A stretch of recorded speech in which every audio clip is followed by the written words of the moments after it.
सारी दुनिया आपको, आपके जितने भी फॉलोअर हैं सब आपको खान सर बुलाते हैं। अब तो आप बता दीजिए आपका पूरा नाम क्या है खान सर? एक्चुअली क्या है कि एक शिक्षक के लिए खुद के नाम से ज्यादा मायने रखता है कि उसके द्वारा पढ़ाए गए लड़के देश का नाम रोशन करें यहाँ पर, तो वो लक्ष्य मेरे लिए ज्यादा इंपॉर्टेंट है। हमको अपने से नहीं ज्यादा मतलब नहीं। वाह। मैं खान सर के बारे में बता दूं कि इनका यूट्यूब पे जो एजुकेशनल चैनल है उसके 17 मिलियन मतलब 1,70,00,000 फॉलोअर्स हैं। अब 19 हो गए। 19 हो गए? बाप रे, क्या बात है, वाह। तो लॉकडाउन से पहले सर 30,000 थे। हाँ। एकदम लॉकडाउन के बाद जितनी आपकी सब्सक्रिप्शन बढ़ी है उतनी तो ओटीटी प्लेटफॉर्म्स की नहीं बढ़ी जितनी आपकी बढ़ गई।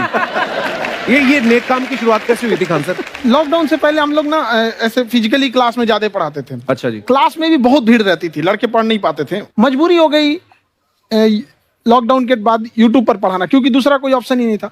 और हमको भी नहीं समझ में आया कि लोगों ने क्यों इतना ज्यादा सब्सक्राइब करते गए, क्योंकि हम तो वैसे ही पढ़ा रहे थे जैसे पहले पढ़ाते थे वहां पे। तो बस ये रहता है कि लड़कों को पढ़ाई से रिलेटेड उसको डाउट ना रह जाए कोई भी, क्योंकि जब हम लोग पढ़ते थे ना तो सबसे पीछे आते थे, हम लोग क्लास के पीछे बैठते थे। हम लोग मान लिए थे कि ये लोग बहुत अच्छे पढ़ने में, हम लोग का तो कुछ नहीं हो सकता है यहाँ पे। और घर वालों को भी लगता था तो जीव ले ला, कैसे भी काम चल जाएगा। बाद में हम लोग को पता चला ना कि टीचर की गड़बड़ी थी, हमारे ऊपर ब्लेम लगा दिया। सर आइए, बहुत बहुत स्वागत है आपका। वाकई एक्चुअली अगर पढ़ाने का तरीका इतना सरल हो, आसान हो, जैसे ना सर मुझे बचपन में ना मुझे हिस्ट्री का पढ़ने का बड़ा मजा आता था।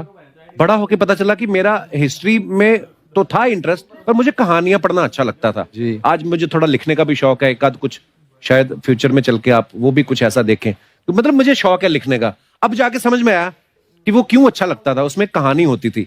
तो ये नहीं हमें पढ़ाया, हमें रट्टा मरवाते थे। तो ये जो आपका ये जो तरीका ये बहुत ही बढ़िया है। काश हमारे समय में भी ऐसा होता, यूट्यूब पे अच्छे अच्छे शिक्षक होते।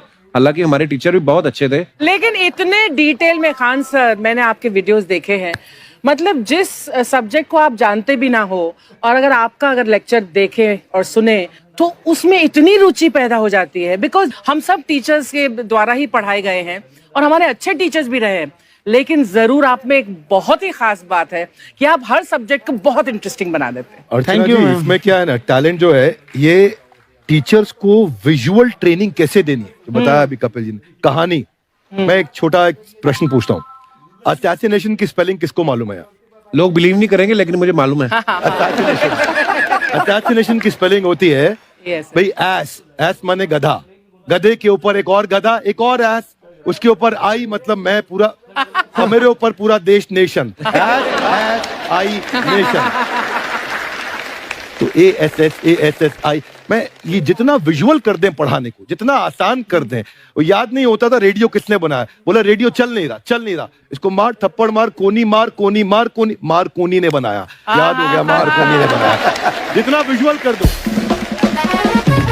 जैसे आपने कहा कि कैसे किसी चीज को इतना अच्छा समझा देते हैं, वो आधे घंटे के क्लास के लिए पीछे 1 हफ्ते का मेहनत होता है। मैं ये भी पूछने वाली थी कि कितनी मेहनत लगती है आपको। वो डिपेंड करता है कि हम कब तक सेटिस्फाई नहीं हो जाते। अच्छा। कभी कभी तो कोई चीजें 2-2 महीने से अटकी हुई है, जब तक हम नहीं सेटिस्फाई होते, नहीं इसको ऐसे नहीं, अब लड़के समझो तब तक नहीं बताते उसे। कहते हैं ना, दुनिया ने मेरी बुलंदियां देखी, किसी ने पांव के छाले नहीं देखे। क्या है ना कि हम लोग अपने स्टूडेंट लाइफ में इतना पीछे थे ना, कभी कभी अपने आप को से डर लगने लगता था, या हम कहाँ आ गए, हमारा कुछ हो सकता है कि नहीं हो सकता है यहाँ पे। तो लेकिन ना कुछ सीखने का बड़ा शौक था। हाँ। तो जैसे एक फिल्म बनाने से पहले डायरेक्टर कितने महीने की प्रैक्टिस करता है, 2 साल की मेहनत के बाद एक 3 घंटे की फिल्म बनाना पड़ता है। उस तरह से थोड़ा काफी मेहनत करना पड़ता है पीछे से, तब जाके समझ में आता है। और धीरे धीरे एक्सपीरियंस होने से थोड़ा समझ में आ जाता है कि क्या कहाँ पे कौन सा चीज डाउट आएगा वहां पे। और आपसे पढ़ाई करने का ये भी फायदा है कि ये पीट नहीं सकते ना यूट्यूब चैनल से, अंदर से निकल के थप्पड़ भी नहीं मार सकते। हमें तो पीटा इतना है ना, हम तो मतलब टीचर से सवाल नहीं पूछ सकते थे। कभी बचपन में पूछ भी लिया ना कि सर सूरज कितना दूर है, तुझे जाना है उधर है। मतलब ये नहीं कि बच्चे के साथ दोस्ती करो, उसके साथ। आजकल माहौल बहुत बदल गया है, अब तो बच्चों की पिटाई भी नहीं होती, हमारे टाइम बड़ी पिटाई होती थी। हम भी कहते हैं, हमसे भी लड़के नहीं पूछते हैं, क्योंकि उन्हें पूछने की नौबत ही नहीं आती है। क्लियर हो जाता है ऐसे ही। वाह क्या बात है। मैंने देखा है सर आपके फॉलोअर्स में रवीना टंडन भी है एक, तो जब आप आए कितनी मुस्कुराहट आई खान साहब आपके। तो जब कभी आप कोई नया वीडियो डालते हैं तो आप उनको पर्सनली मैसेज करते हैं कि किसी चीज पे डाउट हो तो कॉल मी एनी टाइम, ऐसा करते हैं आप। अच्छा, विवेक सर के बारे में हमने सुना है कि किसी को बिजनेस रिलेटेड प्रॉब्लम हो तो ये 5 सेकंड के अंदर जवाब दे देते हैं। जब भाभी जी आपको तैयार होने के बाद पूछती मैं कैसी लग रही हूँ, 5 सेकंड में जवाब दे पाते हैं आप? देखिए, इसमें तो सभी लोग पीड़ित हैं और हर जगह, हर घर में ये जरूर सुना होगा सबने कि बच्चों के चक्कर में तुम्हारे साथ रह रही है, वरना तुमको तो कब का छोड़ के चली गई होती। ये बड़ी कॉमन बात है। So right. परमीत सर बोलते हैं आपको ऐसा? आप तो कभी नहीं बोलती होंगी। इनका उल्टा है, इनका एटीट्यूड पति वाला है वैसे, तो इसलिए। क्या प्रॉब्लम है? नहीं, कोई औरतों को प्रॉब्लम मतलब मर्दों से कम बिल्कुल मत समझो। नहीं, ठीक है, पर ऐसे मुक्के वगैरह नहीं मारने चाहिए आप। सर आपने अभी तक शादी नहीं की ना खान सर? नहीं। इतने पॉपुलर हो गए आप, आपका सेंस ऑफ ह्यूमर इतना अच्छा है, तो बड़े सारे प्रपोजल तो आते होंगे आपको। अभी तो इधर कुछ नहीं है सर। खान सर पर्सनल सवालों का जवाब कम देते हैं। अच्छा, वैसे हम शादीशुदा लोगों को देखने के बाद हमको थोड़ा सा और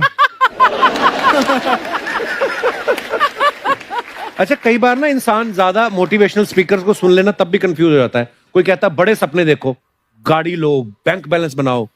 कोई कहता है कि इच्छाएं नहीं रखनी चाहिए, ये दुखों का कारण है। हम किसकी सुने गुरुजी? सुने सबकी, करे खुद की। जो दिल से निकले। दिल से निकले, क्योंकि जो सुनते हैं हम कई बार सुनते हैं और उसको खुद की प्रोसेसिंग करते ही नहीं है, और जब दूसरों की बातें सुनकर बिना प्रोसेस करके फॉलो करने लगते, उसी को तो हम अंधश्रद्धा कहते हैं। बिल्कुल। उसको प्रोसेस करे, अपने दिल से जो रेजोनेट होता है उसको सोचे और फिर करें। मम्मी सुना, मेरी मम्मी के आगे डॉक्टर फेल है। मम्मी की जो सहेली ऑन द स्पॉट इसके साथ बैठी है, और इनको अगर कोई प्रॉब्लम है, फॉर एग्जाम्पल कोई शुगर की प्रॉब्लम है, तो उन्होंने जो बोल दिया वो अंतिम सत्य है। ले मैनू फलानी कहती है, ऐ खाड़ो तो ऐ हो जाता है। ये सवाल मैंने आपके लिए पूछा था मम्मी।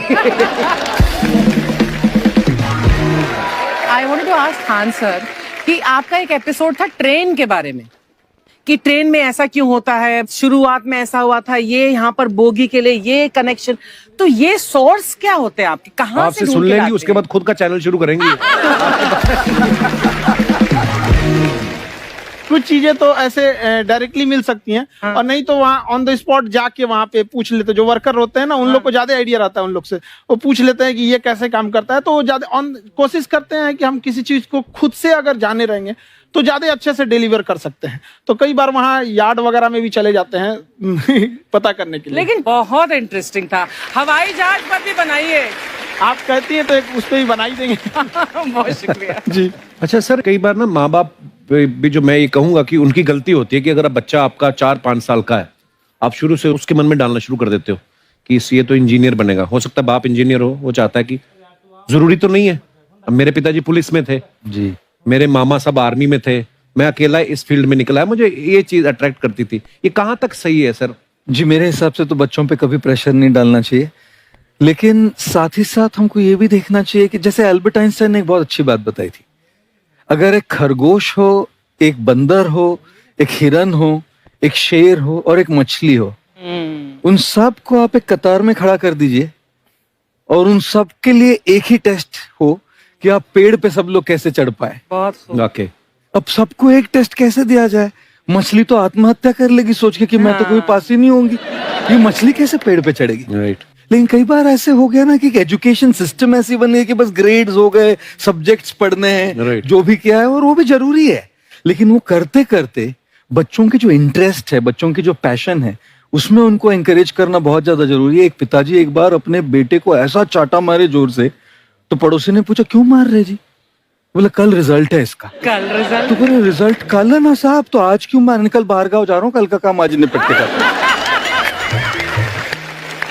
कहने का मतलब ये है कि आप देखिएगा कि अगर आप बच्चों को अपने कॉम्पिटेंस के हिसाब से नहीं देंगे तो ये चाटे खाते रहने पर फेल ही होते रहेंगे। बहुत खूब। ओके। अच्छा, विवेक सर का एक कहना है कि बच्चों का अगर 95% से ज्यादा मार्क्स आते हैं वो भी खतरनाक होते हैं।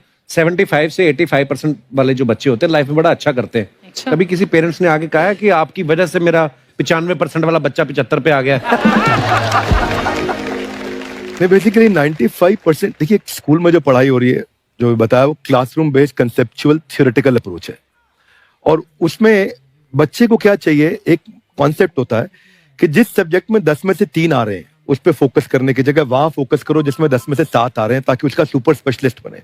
पर वहां सब कुछ पोर किया जा रहा है। तो 95% के चक्कर में, 98% के चक्कर में अपनी ओवरऑल डेवलपमेंट कर नहीं पाता है। और ये पुराने पैटर्न्स के कारण हमारे यहाँ बच्चे डेवलप नहीं हो रहे हैं, और पैटर्न्स इतने मजबूत हैं। तो मैं ये लोगों को बोलता हूं कि बच्चे को जो उसको आता है, जो उसको भाता है, जो बाजार चाहता है, जब इनका कॉम्बिनेशन बन जाता है तो बच्चा इतना सफल हो जाता है कि उसके मुकाबले कोई और खड़ा नहीं हो पाता। क्या बात है, बहुत अच्छी बात। मैं देखो, ये पुराने बिलीफ तोड़ने जरूरी है। आप जानते हैं गाय